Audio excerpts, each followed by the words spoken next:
नमस्कार मु ज्योतिर्विद शिवानंद शतपथी आज कार्यक्रम कोष्ठी शुक्र मंगलर संजोग विषय संक्षिप्त आलोचना करुच्ची।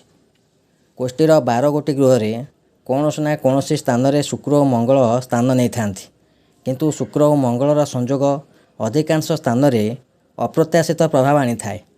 मंगल एक रक्तकारक ग्रह, दुर्बार और साहसर प्रतीक, किंतु शुक्र वीर्य काम शक्ति कलार प्रतीक अटे।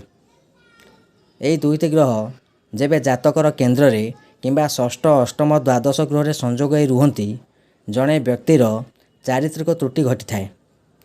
जो मानक कोष्ठी शुक्र और मंगल संजोग रही थाए तांको बाल्यावस्थारू आध्यात्मिक दिगरे प्रेरणा दिगले स्कूल किंबा कॉलेज क्यारियर विपरीत लिंग प्रति आकृष्ट होगा मन को विचलित कराइबार संभावना यथेष्ट अधिक थाए।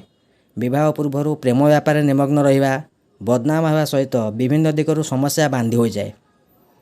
जदि कोष्ठी देवगुरु बृहस्पति प्रभाव अधिक न थाए तेबे विभिन्न दिगरू सम्मान हानि और मानसिक विभ्रमता घटबार संभावना अधिक थाए। दुर्बल स्वास्थ्य, अनावश्यक गल्प आलाप, स्मरण शक्ति कमिजा, मनरे चंचलता, स्वप्नदोष इत्यादि समस्या पछरे शुक्र और मंगलर संजोग एक आगधाड़ीर कारण अटे। जातकरे षष्ठ अष्टम द्वादश किंबा कौनसी केन्द्र गृह जदि मेष बिछा कन्या किंबा मकर राशि गृह होई थाए तेबे जातक ए बाबद यथेष्ट सतर्क रहा उचित। ब्राह्म मुहूर्त सज्जा त्याग, स्नान, विष्णु सहस्रनाम जप करने किंबा सुंदराकांड पाठ करने ए दिगरे यथेष्ट सकारात्मक प्रभाव आनी थाए। पीत पोखराज किंबा मून स्टोन धारण करने द्वारा ए समस्या क्षांत मिलता है। जदि कार्यक्रम पसंद आसुए तेबे यहाँ लाइक और सब्सक्राइब करंतु। नमस्कार।